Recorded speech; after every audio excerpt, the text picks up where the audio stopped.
আমি জানি, বলি না, দরকার নেই, কিন্তু আমি কিন্তু বলতে আরম্ভ করি, আর ন্যাংটার নেই বাটপারের ভয়। আমি ন্যাংটা, কিন্তু সবাইকে ন্যাংটা করে দিয়ে যাবো। দিলীপ ঘোষের জগন্নাথ দর্শন নিয়ে শুরু হয়েছে বিতর্ক। মুখ্যমন্ত্রীর আমন্ত্রণে দীঘার জগন্নাথ মন্দির যাওয়ার জন্য তাকে কাঠগড়ায় তুলছেন দলের একাধিক নেতা। এবার দলের সেই সব নেতাদের পাল্টা হুমকি দিলেন ডাকাবুকো দিলীপ।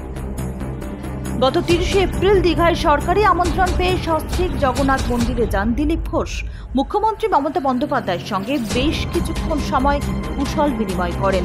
আর সেই ছবি সোশ্যাল মিডিয়ায় ছড়িয়ে পড়ার পর থেকেই দিলীপ ঘোষের বিরুদ্ধে তার দলের এক শ্রেণীর নেতাকর্মীরা প্রবল সমালোচনায় সরব হয়েছেন। থেমে থাকার পাত্র যে নন দিলীপ ঘোষ, তাও বুঝিয়ে দিয়েছেন তিনি। এই মুহূর্তে বঙ্গ বিজেপি কাঁপছে দিলীপের বাক্য বানে। তবে একটা বিষয় লক্ষণীয় যে বিজেপির পুরনো নেতাদের চেয়ে যারা তৃণমূল কংগ্রেস ছেড়ে বিজেপিতে যোগদান করেছেন, আজ তারাই দিলীপ ঘোষের বিরোধিতায় বেশি সরব। তারই মধ্যে অন্যতম বিষ্ণুপুরের বিজেপি সাংসদ সৌমিত্র খাঁ, অর্জুন সিংরা। অর্জুন সিং দিলীপ ঘোষের সঙ্গে জিয়ারুল হকের সম্পর্ক নিয়ে প্রশ্ন তুলতেই দিলীপ ঘোষের পাল্টা তোপ অর্জুন সিংকে। অর্জুন সিং এর মাফিয়া যোগ নিয়ে সরব হয়েছেন দিলীপ। তিনি বলেন, শুট আউট হওয়া রাজু ঝা কার চেলা ছিল, অর্জুন সিং তাকে বিজেপিতে নিয়ে আসে। আমি যদি বলি অর্জুন সিং এর সঙ্গে লালার যোগাযোগ আছে, নিয়মিত কয়লার টাকা নেয়। এরপরেই দিলীপের তৃণমূল কংগ্রেস ছেড়ে যারা বিজেপিতে বোঝা নিয়ে এসেছেন তাদের বিরুদ্ধে সরাসরি হুমকি। সবে তো শুরু করেছি, কারা কালো গরুর দুধ খায়, কারা পাথরের মূর্তি বিক্রি করেন, কে বালি খাদান খুঁড়ে বেড়ায়, আমি বলিনি, কিন্তু এবার বলতে আরম্ভ করেছি। দিলীপ ঘোষের রাজ্য সভাপতি থাকাকালীন এরা বেশিরভাগই তৃণমূল কংগ্রেস ছেড়ে বিজেপিতে যোগদান করেছিল।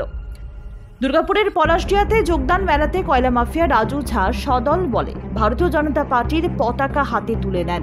আর সেই মঞ্চে উপস্থিত ছিলেন দিলীপ ঘোষ, অর্জুন সিং সহ আরো অনেকে। অর্জুন সিং এর হাত থেকে রাজু ঝা পদ্ম শিবিরের পতাকা নিয়েছিলেন।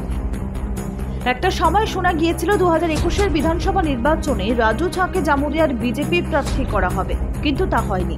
2023 সালের 1 এপ্রিল রাত্রি 8টা নাগাদ শক্তিগড়ে 19 নম্বর জাতীয় সড়কের পাশে রাজু ঝাকে গুলি করে খুন করা হয়। এখনো পর্যন্ত রাজু ঝাকে কেন এবং কারা খুন করেছিল সেই সত্য উদ্ঘাটিত হয়নি। অন্যদিকে কেন্দ্রীয় তদন্তকারী সংস্থা যখন বেআইনি কয়লা কারবার নিয়ে তদন্ত চালাচ্ছে এবং বেআইনি কয়লা কারবারের কিংপিন হিসেবে অনুপ মাঝি ওরফে লালার নাম উঠে এসেছে, সেই লালার সঙ্গে অর্জুন সিং এর যোগ এবং তা নিয়ে বিজেপির প্রাক্তন রাজ্য সভাপতির অভিযোগ সামনে আসছে, যা শোনার পর থেকেই পশ্চিম বর্ধমান জেলার শাসক দলের বহু নেতাই প্রশ্ন তুলছেন, এবার কয়লার কালো কারবার নিয়ে সিবিআই কি অর্জুন সিংকে জেরা করবে? উঠছে প্রশ্ন।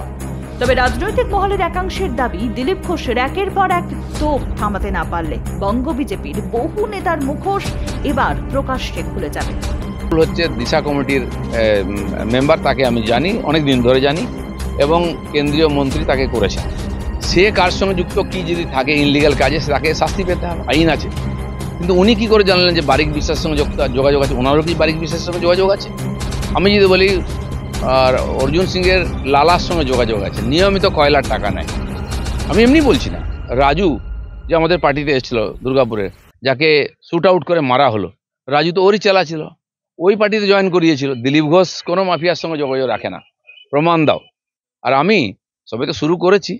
কে কে কালো গরুর দুধ খায়, কে পাথরের মূর্তি বিক্রি করে, কে আর বালি খাদান খুঁড়ে বেড়ায়, অনেক আছে যারা ওইখান থেকে এসছেন, সব বোঝা নিয়ে এসছেন। আমি জানি, বলি না, দরকার নেই, কিন্তু আমি কিন্তু বলতে আরম্ভ করি, আর ন্যাংটার নেই বাটপারের ভয়। আমি ন্যাংটা, কিন্তু সবাইকে ন্যাংটা করে দিয়ে যাবো। Bureau report, news hunt.